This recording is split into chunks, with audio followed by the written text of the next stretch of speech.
आज हम पढ़ेंगे एक समान विद्युत क्षेत्र में स्थित विद्युत द्विध्रुव पर लगने वाला बल तथा बलाघात। मैं बता चुका हूं एक समान विद्युत क्षेत्र कहें या समरूप विद्युत क्षेत्र, पहले इसको क्लियर करें। एक समान कहें या समरूप, यूनिफॉर्म।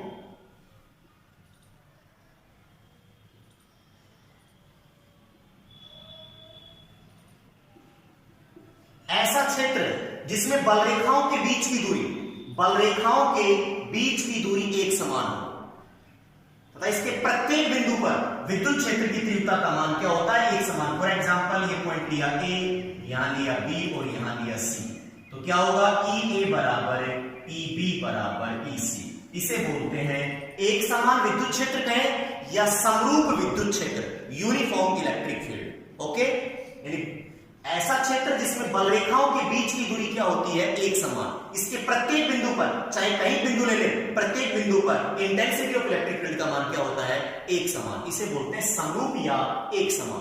अब बात आती है असमान या असमरूप।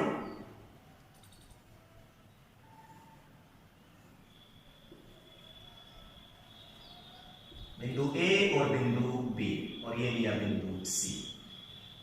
ऐसा क्षेत्र जिसमें बल रेखाओं के बीच की दूरी क्या होती है, समान नहीं होती है अर्थात असमान होती है। देखिए यहां बल रेखाओं के बीच की दूरी इतनी है, यहां थोड़ी और बढ़ गई और बढ़ गई और बढ़ गई।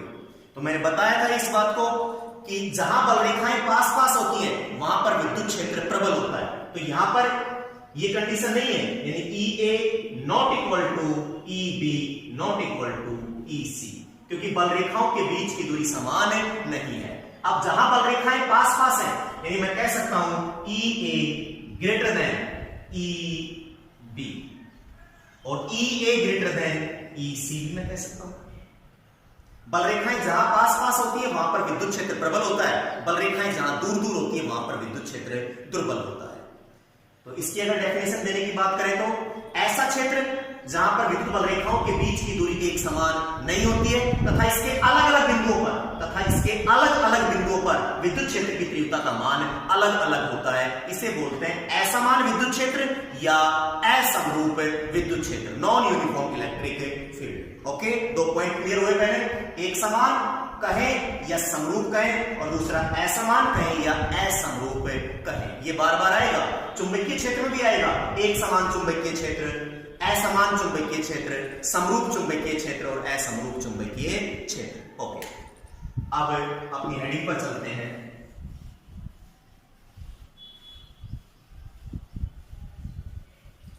एक समान विद्युत क्षेत्र में विद्युत द्विध्रुव रखना है। विद्युत द्विध्रुव पढ़ा गया, जब परिमाण में समान तथा विपरीत प्रकृति के दो आवेश, जब परिमाण में समान, ये माइनस क्यू और ये प्लस क्यू, जब परिमाण में समान तथा विपरीत प्रकृति के दो आवेश एक दूसरे से अल्प दूरी पर रखे हो तो इस प्रकार से बने निकाय को विद्युत द्विध्रुव। ये विद्युत द्विध्रुव की अक्ष का मध्य विद्युत द्विध्रुव का केंद्र। ओके, अब करते हैं स्टार्ट। एक समान विद्युत क्षेत्र ले पहले।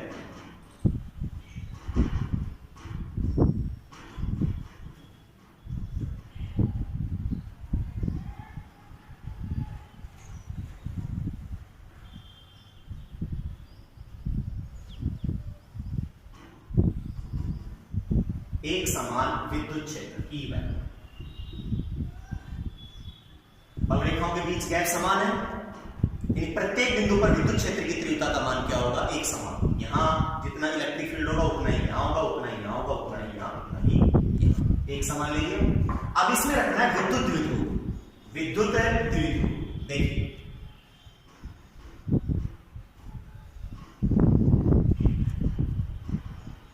ये ए और ये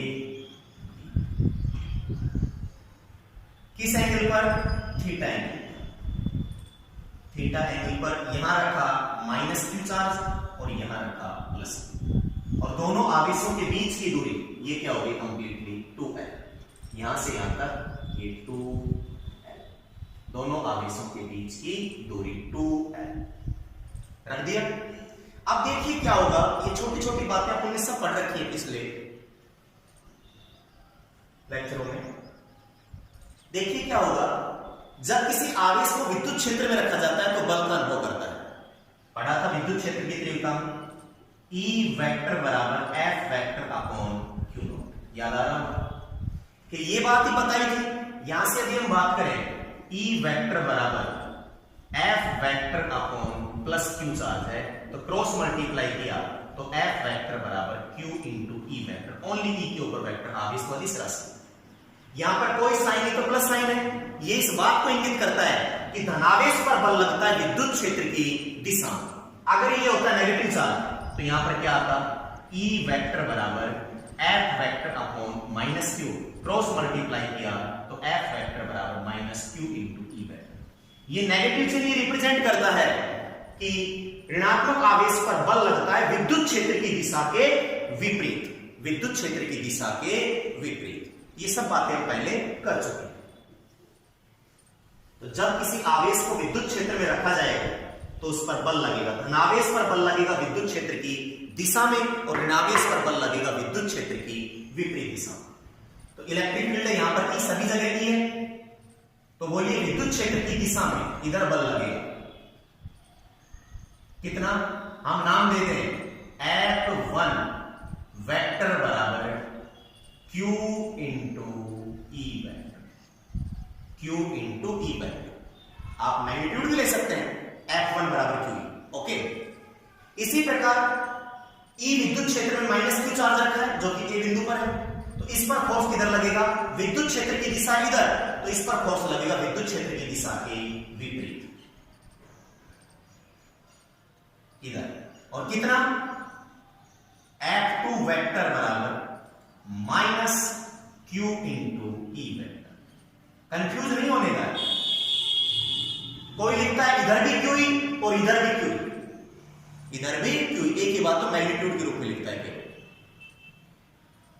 इस पर बल लग रहा है इधर और इस पर बल लग रहा है इधर। आवेश कैसी राशि है, तो Q के ऊपर वेक्टर नहीं है, बल भी सदिश राशि और विद्युत क्षेत्र की तीव्रता भी कैसी राशि है, सदिश राशि।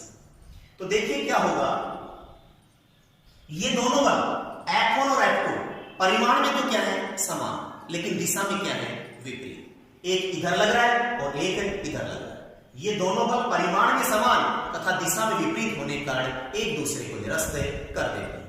ये बात तो आपके समझ में आई, QE और माइनस QE कैसे आ गया। विद्युत क्षेत्र जब पढ़ाया था तो E वेक्टर बराबर F vector upon Q note charge था, आपने एक बार लिया प्लस Q और एक बार लिया माइनस Q, तो धनावेश पर लगने वाला बल इन E वेक्टर बराबर F vector upon minus plus Q, तो ये आ गया F वेक्टर बराबर Q इंटू E वेक्टर। अगर यहां लिया ऋणावेश तो E वेक्टर बराबर F vector upon minus Q, तो F वेक्टर बराबर आ गया minus Q into E vector. ये बात आपकी समझ में आ गई होगी, जो मैं पहले पढ़ा चुका हूं विद्युत क्षेत्र की तीव्रता। दोबारा सुनिए, माना एक वैद्युत द्विध्रुव AB माइनस Q और प्लस Q कूलाम के आवेशों से बना है, जिनके बीच की दूरी कितनी है 2 है, जिनके बीच की दूरी कितनी है 2 है।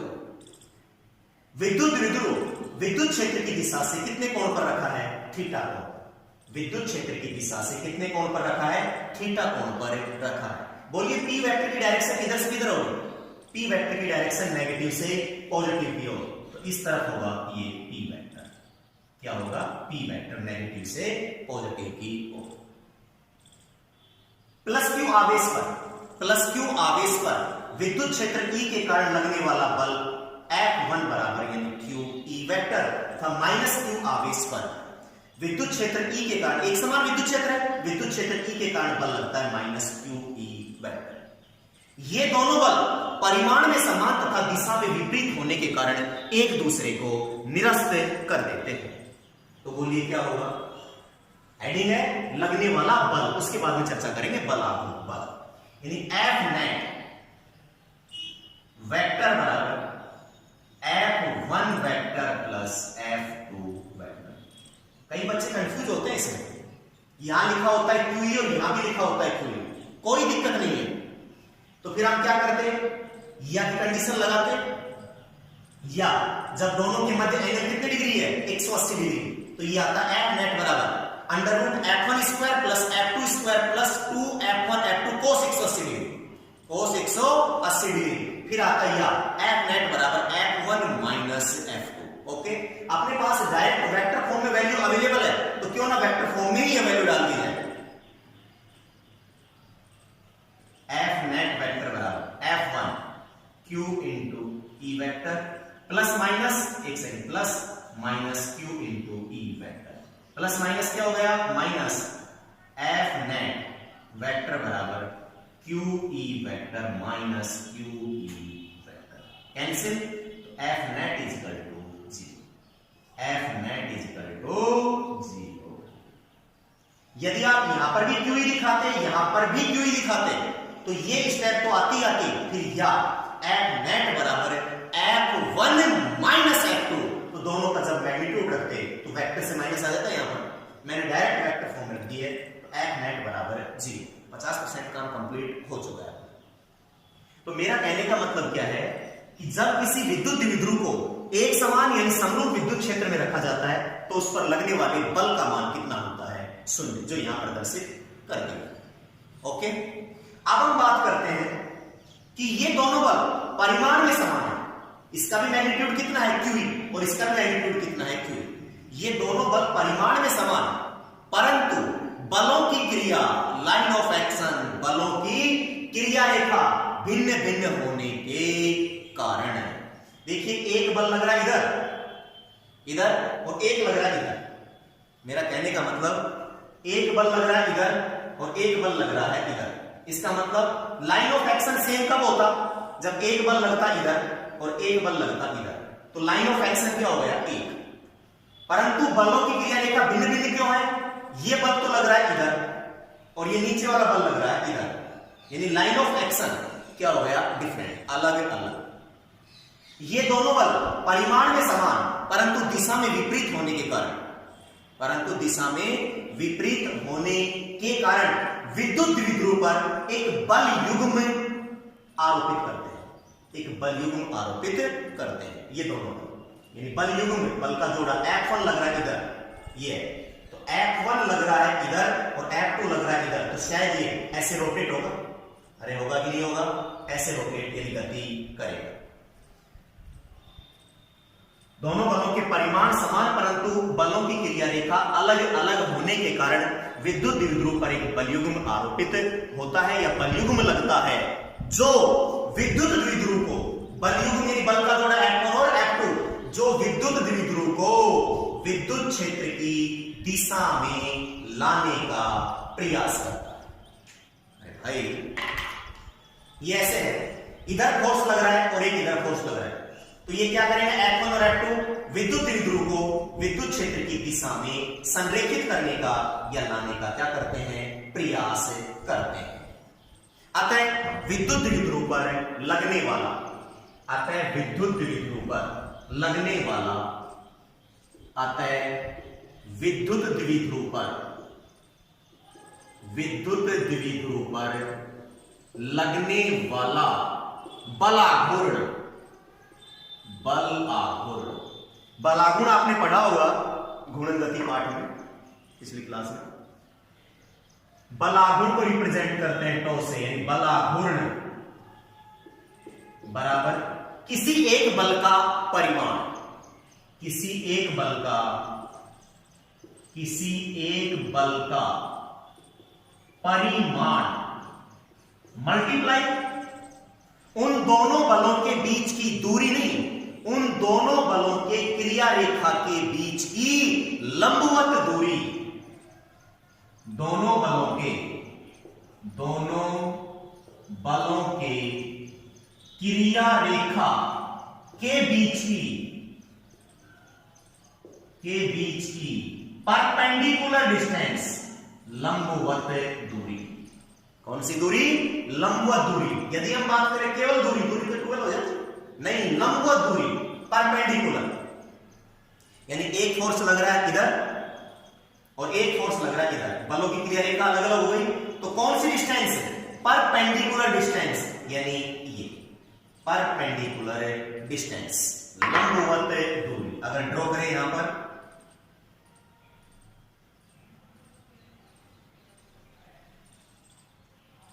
इस पॉइंट को नाम दिया सी। क्या नाम दिया? सी। यानी बीसी चाहिए। क्या चाहिए? बीसी। बीसी बलागुण टो बराबर, बलागुण को रिप्रेजेंट करते टो बराबर, ये एक वेक्टर क्वांटिटी है, किसी एक बल का परिमाण, ये भी QE और ये भी QE, ओनली मैग्नीट्यूड यानी QE मल्टीप्लाई परपेंडिकुलर डिस्टेंस, कौन सी? AB, BC या AC? BC।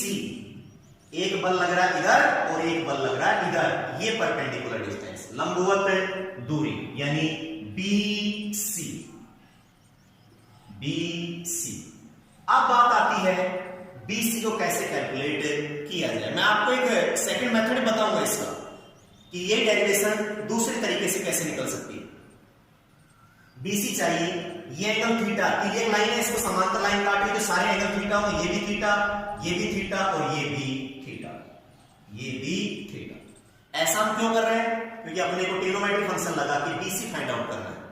BC क्या करना है? Find out. BC यानी कर्ण, ये है 2L, कर्ण है, जैसे आपने CD वाले सवाल किए होंगे 10th क्लास में, CD परछाई वाले। BC अब AB अपने पास है, कर्ण है और लंब फाइंड आउट करना है, इसके सामने लंब फाइंड आउट करना है, तो कौन सा ट्रिग्नोमेट्रिक फंक्शन ठीक रहेगा? साइन, कोस या टेन? कौन सा? साइन। इक्वेशन फर्स्ट मान लें इसे, ट्राइंगल ABC से बोलिए साइन थीटा बराबर, साइन थीटा बराबर लंब बटा में कर्ण, लंब थीटा के सामने लंब, BC upon AB, BC upon AB। तो यहां से अगर हम बात करें, चूंकि AB बराबर क्या है? 2L, AB बराबर क्या है? 2L, तो साइन थीटा बराबर BC upon 2L, cross multiply किया अपने को, तो BC चाहिए, क्रॉस मल्टीप्लाई किया तो BC बराबर 2L साइन थीटा। ये आ गई perpendicular distance BC, 2L sine theta. Equation first में डाल दें, इक्वेशन फर्स्ट से बोलिए क्या आएगा? टो बराबर QE मल्टीप्लाई BC की value 2L sine theta, 2L sine theta. थोड़ा सा इसको आगे मॉडिफाई करें तो बोलिए क्या होगा? डिजाइन करके लिख रहा हूं मुझे, टो बराबर Q into 2L E sine theta. कुछ नहीं किया मैं, पास कर दिया इसको। क्यों ऐसा मैं क्यों कर रहा हूं?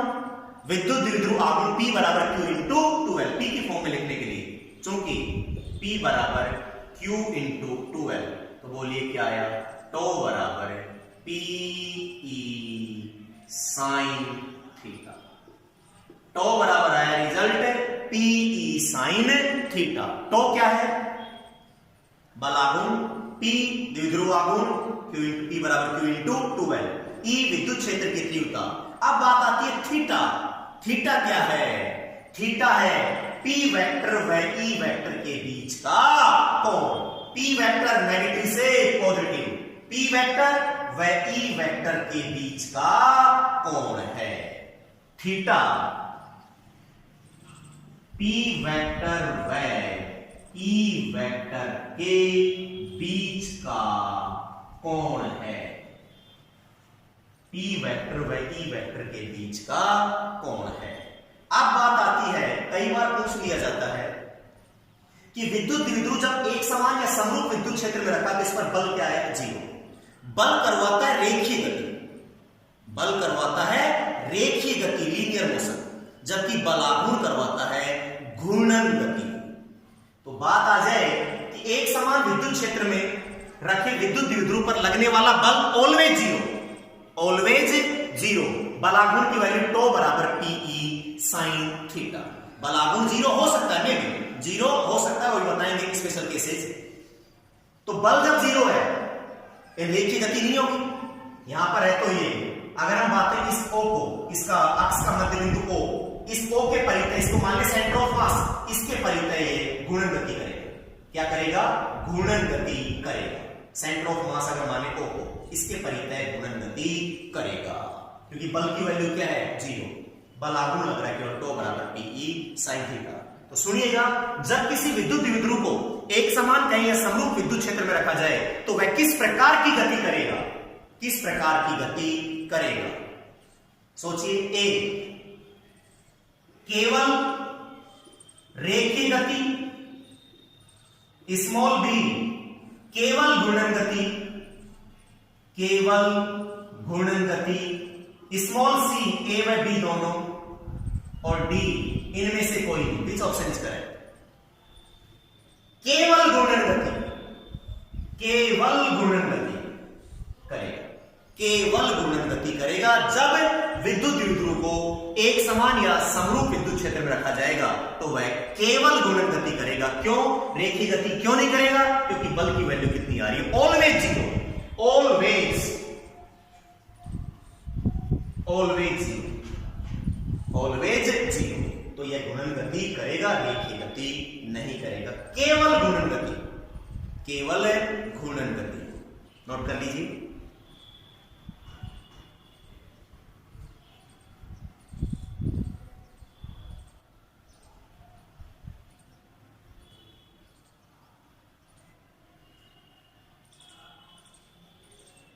अभी आपके विचार आ रहा होगा कि सर एक समान की जगह असमान कर दे तो असमान या असमरूप तो क्या होगा? तो क्या होगा उस कंडीशन में? ऑप्शन सी करेक्ट होता, क्योंकि बल की वैल्यू भी जीरो नहीं होगी और बल आघूर्ण की वैल्यू भी जीरो नहीं है। बल जन्म देगा रेखीय गति को, बल आघूर्ण देगा घूर्णन गति को। तो उस कंडीशन में जब इसे असमान विद्युत क्षेत्र में रखेंगे, असमान में कह दीजिए असमरूप में, बता देंगे थोड़ी देर बाद में, तो विद्युत द्विध्रुव घूर्णन गति के साथ साथ रेखीय गति करेगा। फॉर एग्जांपल कैसे? अगर बल जीरो नहीं होता तो ये बल की वजह से तो आगे चलता, फिर घूर्णन गति करता, फिर आगे चलता, फिर घूर्णन गति करता, फिर आगे चलता, फिर घूर्णन गति करता, फिर आगे चलता, फिर घूर्णन गति करता। कब? जब इसे समान में ना रख के असमान में रखेंगे, जब घूर्णन गति के साथ साथ उस कंडीशन में रेखीय गति भी करेगा। ये था लगने वाला बल आघूर्ण, τ बराबर PE sin थीटा। थीटा है P वेक्टर व डायग्राम समझा करें थोड़ा सा। थीटा P वेक्टर व E वेक्टर के बीच का कोण। अब इसके बाद में पढ़ेंगे स्पेशल केस है τ, बल आघूर्ण कब मैक्सिमम होगा और कब मिनिमम होगा। बात आई यहां तक कि τ बराबर PE sin थीटा। मैं आपको एक मेथड और बताता हूं, यहां तक पहुंचने का। उसके बाद में स्पेशल केस करेंगे इसके, τ मैक्स और τ मिन। देखिए कैसे।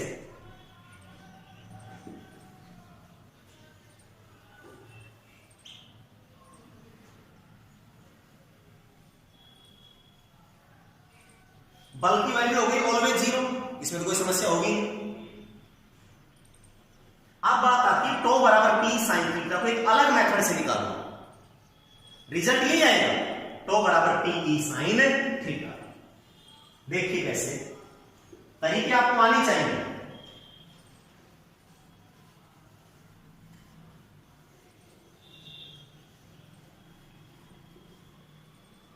इधर ध्यान दीजिए भाई,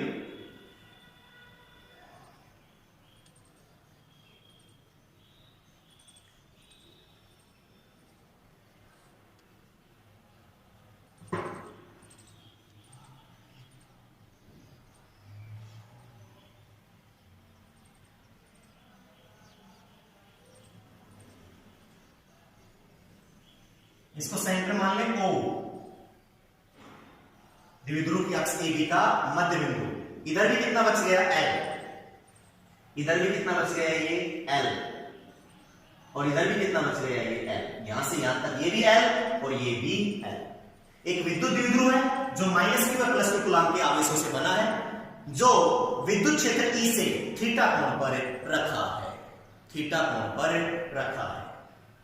अब बात आती है, दोनों बल परिमाण में समान तथा दिशा में विपरीत होने का एक दूसरे को निरस्त कर देते हैं, जिसके कारण विद्युत द्विध्रुव पर लगने वाला परिणामी बल रिजल्टेंट फोर्स कितना होता है? 0।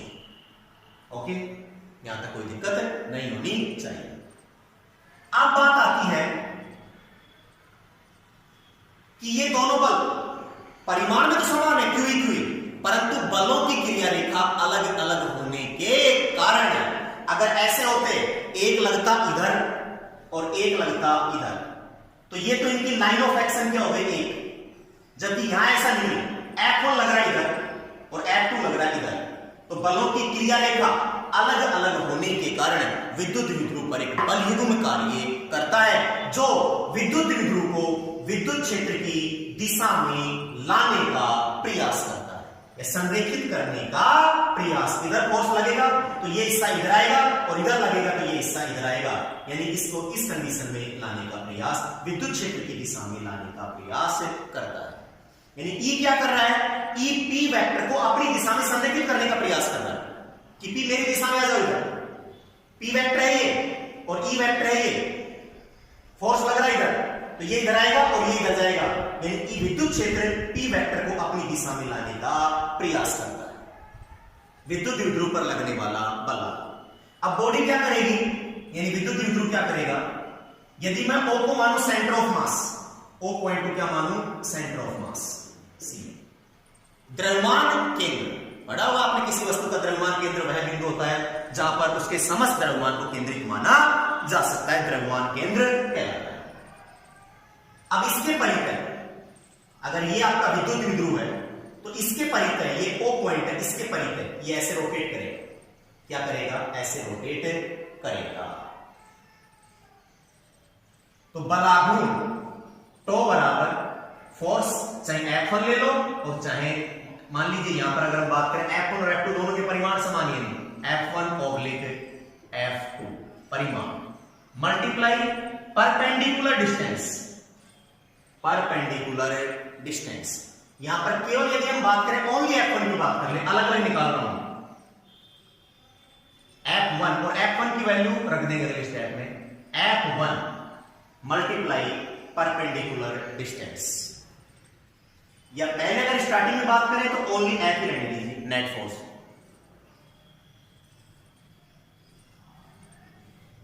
टो बराबर, एक सेकेंड, टो बराबर ये वेक्टर क्वांटिटी है, टो नेट या टो बराबर tau 1 vector plus tau 2 vector. मैं घूर्णन गति को यूज करके बता रहा हूं इसका दूसरा मेथड।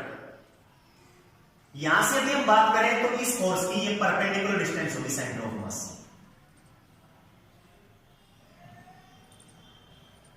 कौन सी, ये वाली,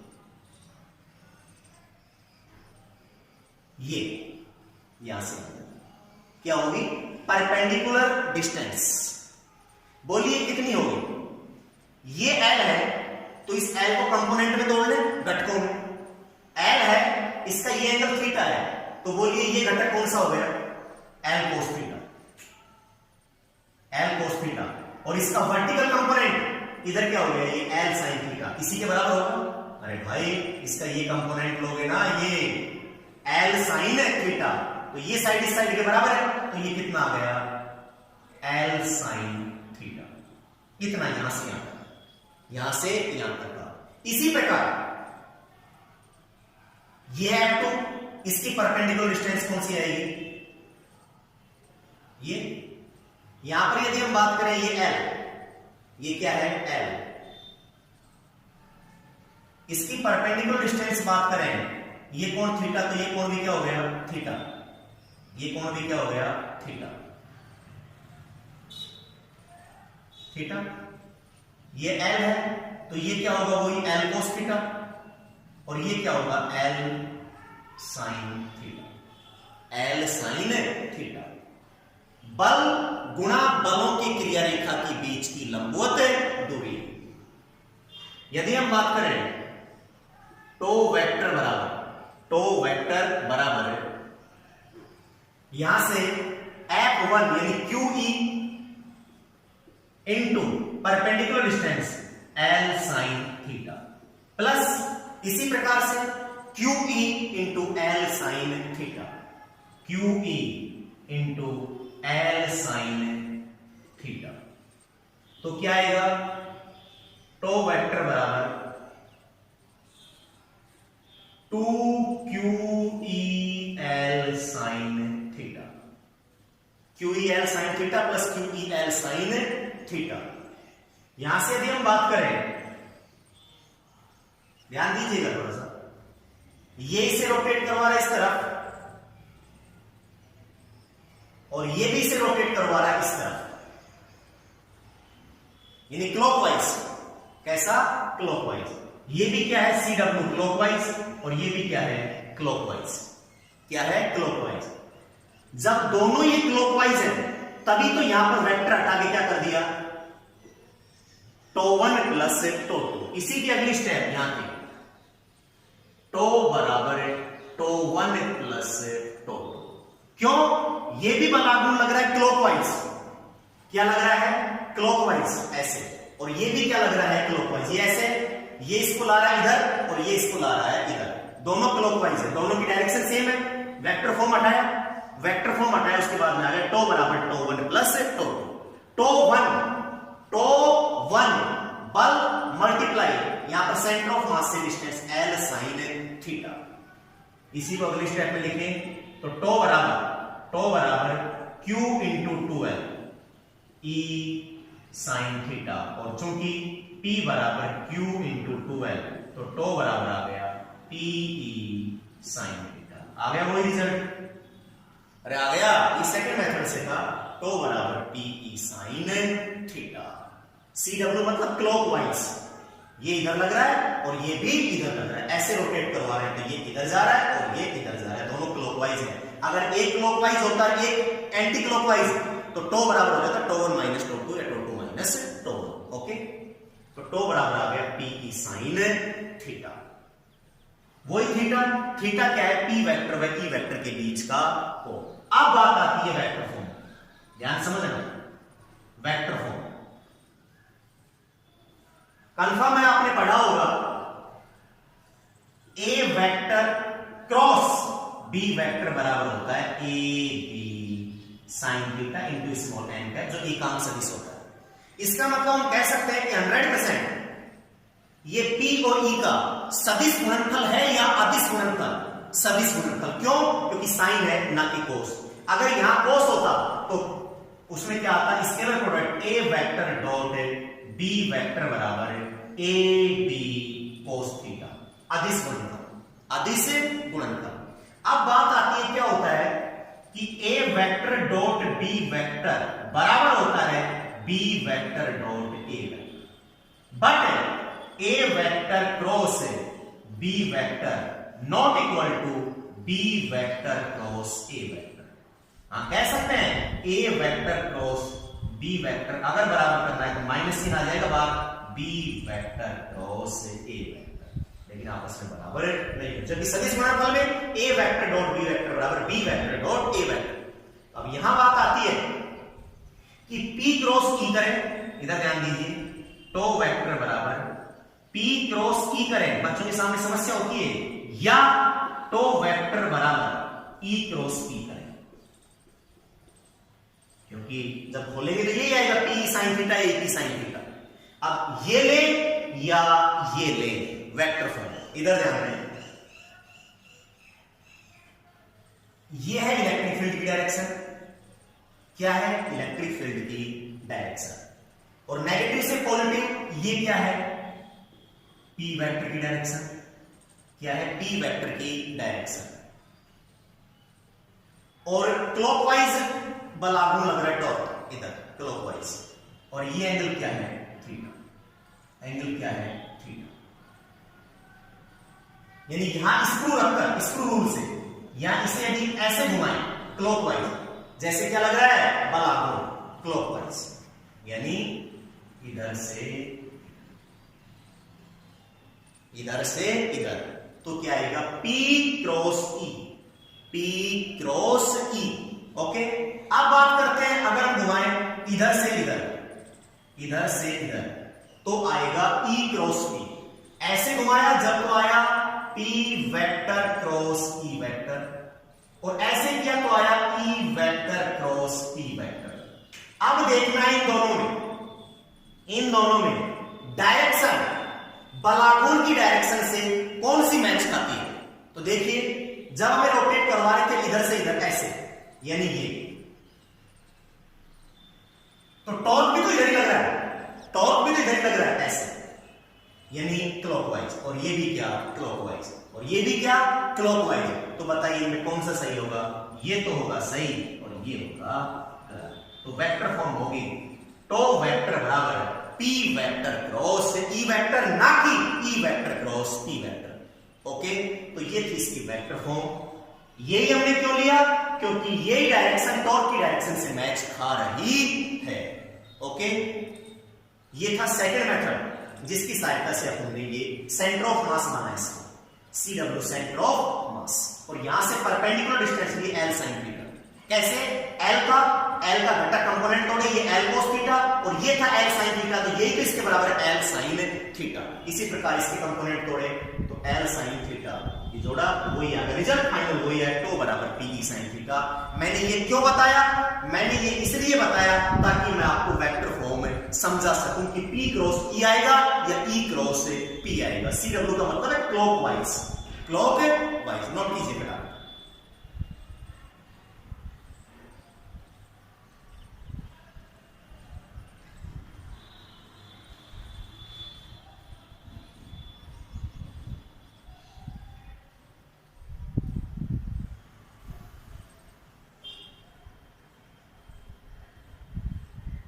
रथ को भी पहन लेके बैठा करें साथ में।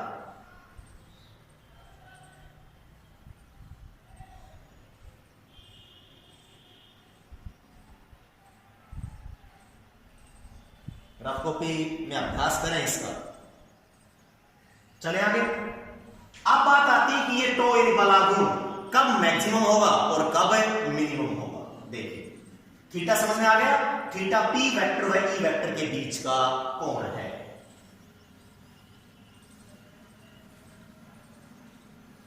वेक्टर फॉर्म भी समझ में आ गई होगी।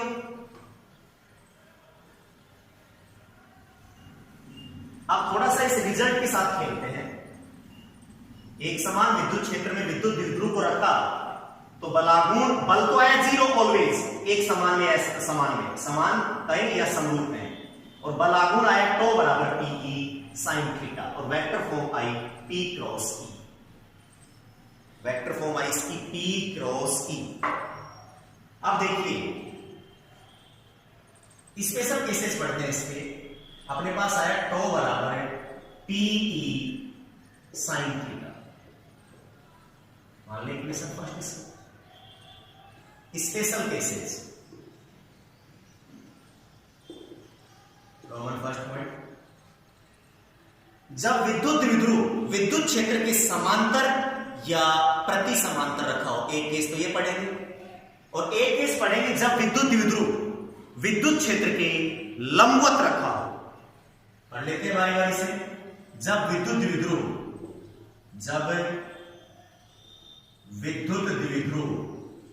विद्युत क्षेत्र के लंबवत रखा हो, यानी थीटा इक्वल टू 90 डिग्री। थोड़ा समझिए डायग्राम से, ये नहीं थीटा 90 पता नहीं कैसे हो रहा है।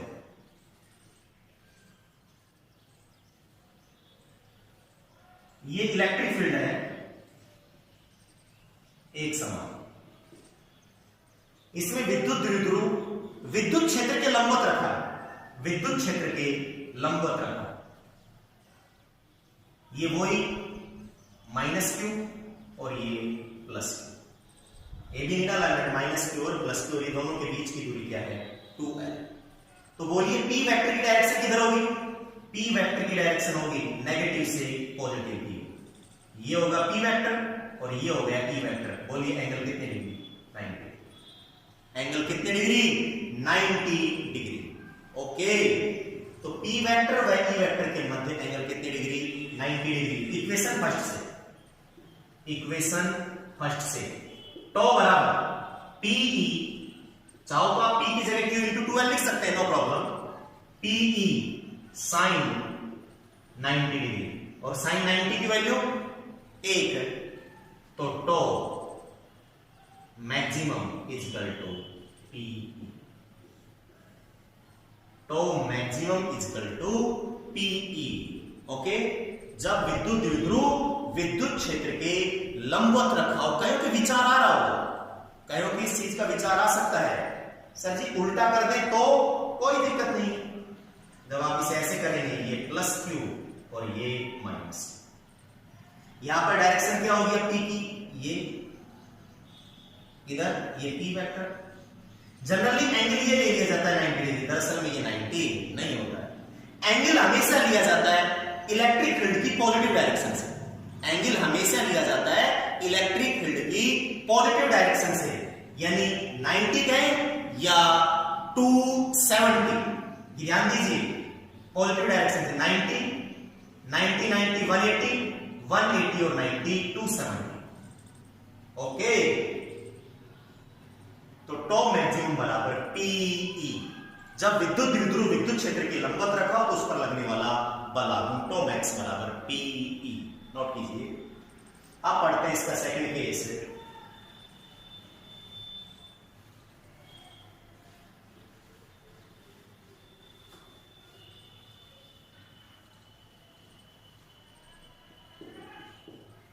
जब विद्युत द्विध्रुव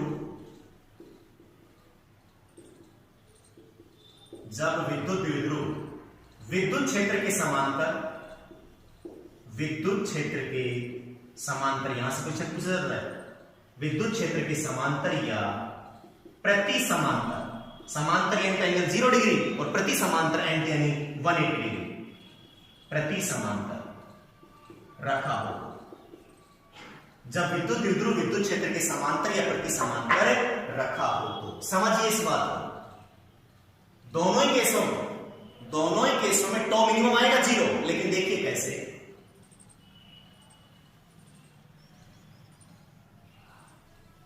एक समान विद्युत क्षेत्र लिया,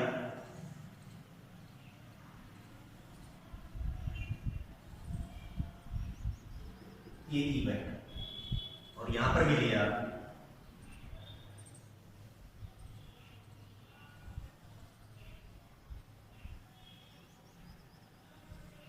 क्वेश्चन पूछा जाता है यहां से छोटा ई वेक्टर। पहले तो इस चीज को वैसे समझ लें, समांतर या प्रति समांतर थीटा इक्वल टू 0 डिग्री या 180 डिग्री।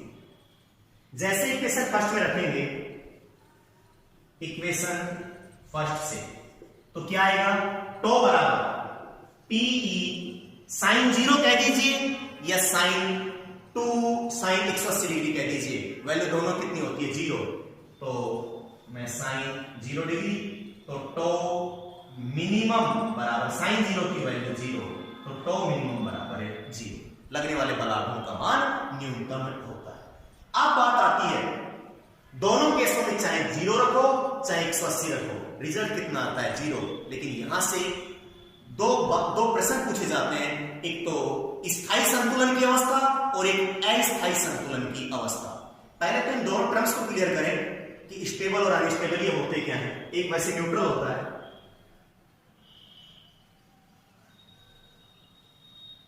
मान लीजिए कोई बॉल है, यहां पर कोई बॉल रखी है, अगर इसको थोड़ी सी गति दे दी जाए, थोड़ी सी गति दे दी जाए तो ये आ जाएगी, नहीं आ जाएगी? बताइए क्या थोड़ी देर बाद में यहां से वापस जाएगी? नहीं जाएगी, यहां से वापस नहीं जाएगी। ये कहलाती है अस्थायी संतुलन की अवस्था। अस्थायी संतुलन की अवस्था, अस्थायी संतुलन की अवस्था। कोई बॉल यहां है, यदि मैं इसे थोड़ी सी गति दे दूं ऐसे, तो ये शायद वापस लौट आएगी, ये कहलाती है स्थायी संतुलन की अवस्था। स्थायी संतुलन की अवस्था, स्थायी संतुलन की अवस्था। और ये बॉल यहां रखी है, थोड़ा सा डिस्प्लेस कर दें तो ये यहां जाएगी, ये न्यूट्रल उदासीन। तो दो टर्म्स क्लियर हुई, अस्थायी संतुलन की अवस्था और स्थायी संतुलन की अवस्था। यानी जब बॉडी को थोड़ा सा विस्थापित कर दें और विस्थापित होने के पश्चात वो अपनी पुरानी स्थिति में वापस लौट जाए, विस्थापित किया, पुरानी स्थिति में वापस आ गई, ये कहलाती है स्थायी संतुलन की अवस्था। और अपनी पुरानी स्थिति में वापस ना लौटे, ये कहलाती है अस्थायी संतुलन की अवस्था। तो स्थायी और अस्थायी क्लियर हुआ। अब आ जाइए यहां पर, यहां रखा है विद्युत द्विध्रुव, ये प्लस क्यू और ये माइनस क्यू, प्लस क्यू और माइनस क्यू। हमें मालूम है कि जब आवेश को विद्युत द्विध्रुव को विद्युत क्षेत्र में रखा जाता है तो विद्युत द्विध्रुव के प्लस क्यू आवेश पर बल लगता है क्यू जो विद्युत क्षेत्र की दिशा में लगता है, और माइनस क्यू आवेश पर बल लगता है विद्युत क्षेत्र की विपरीत दिशा में। तो इसके ऊपर बल लगेगा इधर QE और इसके ऊपर बल लगेगा इधर विद्युत क्षेत्र की दिशा के विपरीत QE कह दीजिए या माइनस QE, नेगेटिव चिन्ह बताता है दिशा QE। अब देखिए इधर फोर्स लग रहा है QE और इधर भी लग रहा है QE, दोनों बल परिमाण में समान है, परिमाण में क्या है समान, यानी ये टस से मस नहीं होगा, इलेक्ट्रिक डाइपोल इधर से इधर नहीं होगा, जहां है वहीं बना रहेगा, क्योंकि दोनों बलों के परिमाण क्या है समान और दिशा क्या है विपरीत। और बलों की क्रिया रेखा भी क्या है एक, तो बलाघूर्ण भी कार्य नहीं करेगा, मतलब इस केस में बल भी कितना है 0, F नेट कितना 0, F नेट भी 0 है और टो भी कितना है 0, टो भी कितना है 0। P की डायरेक्शन किधर होगी, नेगेटिव से पॉजिटिव की होगी, ये होगी P की डायरेक्शन, यानी P और E एक ही दिशा में है, इसका मतलब P और E के मध्य एंगल कितने डिग्री है, P और E के मध्य एंगल है 0 डिग्री, कितना है 0 डिग्री। अब बात आती है दो टर्म्स, स्थायी संतुलन की अवस्था और अस्थायी संतुलन की अवस्था। कई बार पूछ लिया जाता है कि जब किसी विद्युत द्विध्रुव को एक समान विद्युत क्षेत्र में रखा जाता है तो वह कब स्थायी संतुलन की अवस्था में होगा और कब अस्थायी संतुलन की अवस्था में होगा। इसको थोड़ा सा डिस्प्लेस करते हैं इसकी मेन पोजीशन से, तो ये आ गया प्लस क्यू और ये आ गया माइनस क्यू, थोड़ा डिस्प्लेस किया इसको। तो देखिए प्लस क्यू चार्ज पर फोर्स किधर लगेगा, इधर QE, और इस पर लगेगा इधर माइनस क्यू या QE, वेक्टर फॉर्म में कह दीजिए मैग्नीट्यूड के रूप। आपने पहले ऐसे था, आपने इसको थोड़ा सा विस्थापित किया, थोड़ा सा विस्थापित किया, और जैसे ही छोड़ा विद्युत द्विध्रुव अपनी प्रारंभिक स्थिति में वापस लौट आया। ऐसे था इनिशियल में, थोड़ा सा डिस्प्लेसमेंट किया इधर, हल्का सा इधर, लेकिन ये छोड़ने के पश्चात तुरंत अपनी मीन पोजीशन में वापस आ गया, तो ये कंडीशन कहलाती है स्थायी संतुलन की अवस्था। स्थायी संतुलन की अवस्था, स्थायी संतुलन की अवस्था कब, जब P वेक्टर व E वेक्टर एक ही दिशा में हो, यानी इनके मध्य एंगल कितने डिग्री हो 0 डिग्री। अब आपके विचार, आप इसको ऐसे भी विस्थापित कर सकते हो, मैंने तो आप ऐसे किया, आप इसे नीचे भी कर सकते हो, यानी इसको ऐसे विस्थापित कर दें तो क्या होगा, ये होगा वही प्लस क्यू और ये होगा माइनस क्यू। इस पर बल लगेगा इधर QE और इस पर बल लगेगा इधर QE। अब भी क्या होगा, आपने कैसे विस्थापित किया है, देखिए थोड़ा सा विस्थापन समझिए। पहले वाले में क्या किया था, ऐसे था, पहले इसको विस्थापित किया था इधर, यानी विस्थापित किया था इधर, इधर क्या किया था विस्थापित, ऐसे था, ऐसे विस्थापित किया, उसके बाद तुरंत ही अपनी मीन पोजीशन में आ गया, क्योंकि इधर बल लगा QE, बलाघूर्ण आरोपित हुआ और इसे मूल स्थिति में ले आया, वापिस आ गया। ऐसे जैसे यहां बॉल को ऊपर धक्का दिया, थोड़ा सा बॉल वापिस आ गई अपनी मीन पोजीशन में। यहां पर भी क्या है, इलेक्ट्रिक डाइपोल ऐसे है, इसे थोड़ा सा विस्थापित किया इधर, यानी विस्थापित किया इधर, ऐसे था, अरे ये माइनस क्यू यहां चला गया, ऐसे विस्थापित करेंगे तभी तो जाएगा। जैसे इसे छोड़ा तो इस पर बल लगा इधर और इस पर बल लगा इधर, यानी ये वापस लौटा है, वापस लौटा है। ये कहलाती है स्थायी संतुलन की अवस्था। कब, जब P वेक्टर व E वेक्टर एक ही दिशा में, इनके मध्य एंगल कितने डिग्री हो 0 डिग्री। अब बात करते हैं अस्थायी संतुलन की अवस्था।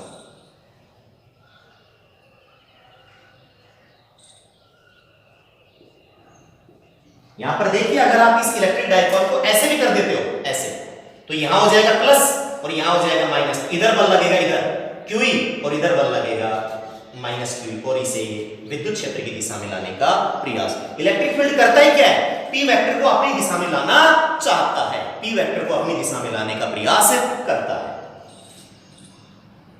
समांतर की बात कर ली, अब हम बात करते हैं प्रति समांतर। ये तो था समांतर, प्रति समांतर बोले तो जस्ट ऐसे, यानी माइनस की जगह प्लस और प्लस की जगह माइनस। यहां पर आ गया ये माइनस Q और ये आ गया प्लस Q। फोर्स किधर लगेगा, इस पर बल लगेगा विद्युत क्षेत्र की दिशा के विपरीत, ऐसे QE, और इस पर बल लगेगा इधर विद्युत क्षेत्र की दिशा में QE। अब बात करते हैं इसके विस्थापन की।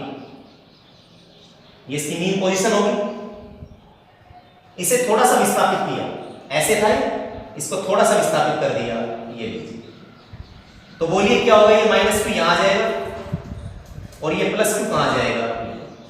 अब क्या होगा, विस्थापित किया इधर, ऐसे था, इधर विस्थापित किया, ये यानी विस्थापित किया है ऐसे, विस्थापित किया है ऐसे। अगर अपनी पहले वाले केस में क्या था, जिधर विस्थापित किया था वो लौटकर तुरंत जस्ट उसके वापस अपनी मूल स्थिति में आ गया था। अब की बार क्या होगा, जिधर विस्थापित करेंगे उसी से आगे चला जाएगा बॉडी।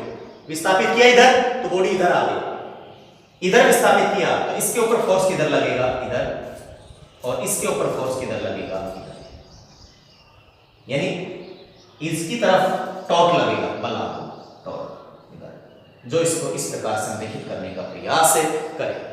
अगर आप इसे विस्थापित करते हो ऐसे, ये ऐसे था, ऐसे विस्थापित कर दीजिए तो ये तो क्या हो जाएगा प्लस Q और ये क्या हो जाएगा माइनस Q। अब क्या होगा, धनावेश पर बल लगता है विद्युत क्षेत्र की दिशा में। अपन ने विस्थापित किया ऐसे, विस्थापित क्या किया है ऐसे, थीटा ये, इस पर बल लगेगा इधर विद्युत क्षेत्र की दिशा में QE और इस पर बल लगेगा विद्युत क्षेत्र की विपरीत दिशा में। तो ऐसे थी, विस्थापित ऐसे किया, लेकिन QE बल इधर लगा, इस सिरे पर इधर और इस सिरे पर इधर, यानी टॉर्क का डायरेक्शन भी क्या हो गया, ये क्या हो गया, ये बॉडी अपनी इनिशियल कंडीशन में नहीं आई, लौटकर उसी दिशा में आगे विस्थापित हो गई। ये कहलाती है अस्थायी संतुलन की अवस्था, अस्थायी संतुलन की अवस्था। देखिए यहां पर क्या है, E वेक्टर इधर, P वेक्टर डायरेक्शन माइनस से प्लस, P वेक्टर है इधर, P वेक्टर है इधर और E वेक्टर है इधर, यानी एंगल कितने डिग्री दोनों के बीच में, 180 डिग्री। तो आपके बात दिमाग में बैठ गई होगी कि जब P वेक्टर व E वेक्टर एक ही दिशा में थीटा 0 डिग्री, तो ये कहलाती है स्थायी संतुलन की अवस्था, और जब P वेक्टर व E वेक्टर के मध्य एंगल 180 डिग्री, ये कहलाती है अस्थायी संतुलन की अवस्था। दोनों ही केसों में टॉर्क क्या होता है, 0। टॉर्क क्या होता है, 0। स्थायी और अस्थायी का मतलब, स्थायी मतलब बॉडी को जिधर विस्थापित करें, जिधर विस्थापित करें टॉर्क क्या लगे, जस्ट अपोजिट डायरेक्शन। ये बॉडी थी, इसको विस्थापित किया इधर, लेकिन टॉर्क लगा इधर। जबकि अस्थायी में ये बॉडी थी, विस्थापित किया इधर, उसी कंडीशन में टॉर्क लग रहा है, उसी कंडीशन में क्या लगे, टॉर्क। ये कहलाती है अस्थायी संतुलन की अवस्था। ओके, नोट कर लीजिए।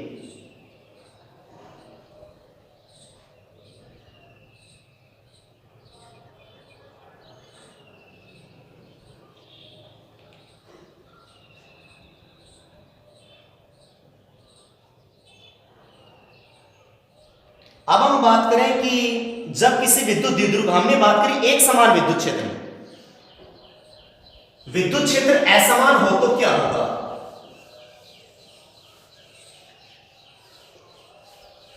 बड़ी इंपॉर्टेंट बात है स्थायी संतुलन की अवस्था और अस्थायी संतुलन की अवस्था।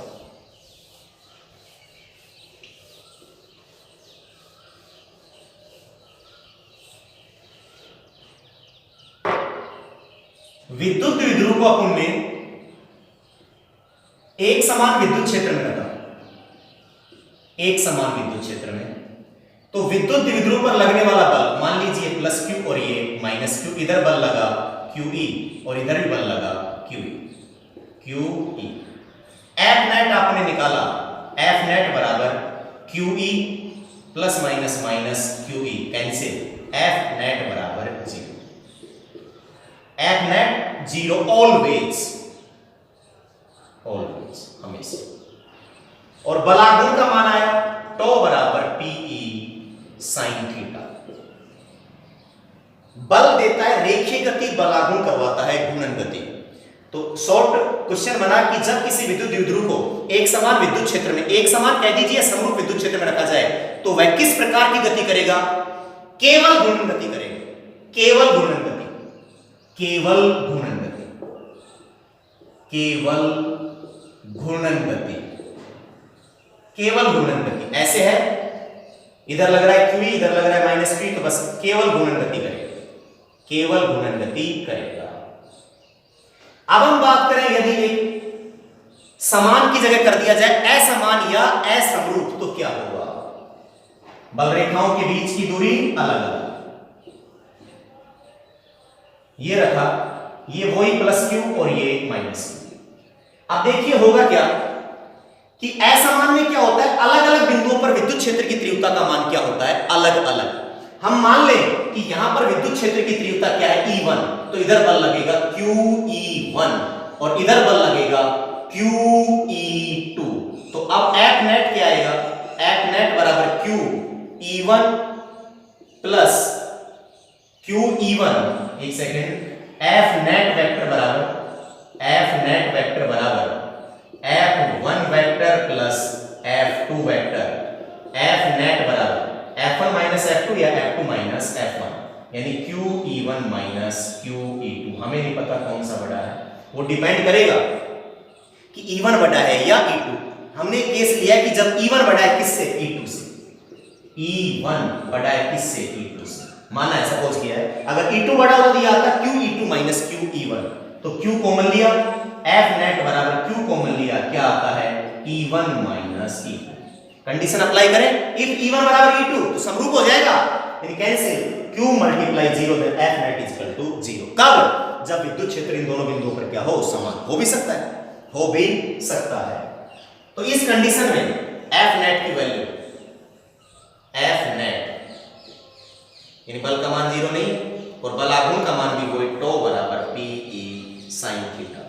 तो बल करवाएगा रेखीय गति और बलागुण करवाएगा घूर्णन गति। तो हम कह सकते हैं कि जब विद्युत द्विध्रुव को असमान कह दीजिए असमरूप विद्युत क्षेत्र में रखा जाएगा तो घूर्णन गति के साथ साथ, घूर्णन गति के साथ साथ रेखीय गति भी करेगा, रेखीय गति भी करेगा, रेखीय गति भी करेगा। ओके, इसी के साथ ये कंप्लीट होता है क्या कि एक समान विद्युत क्षेत्र में रखे विद्युत द्विध्रुव पर लगने वाला बल तथा बलागुण। Okay, thank you.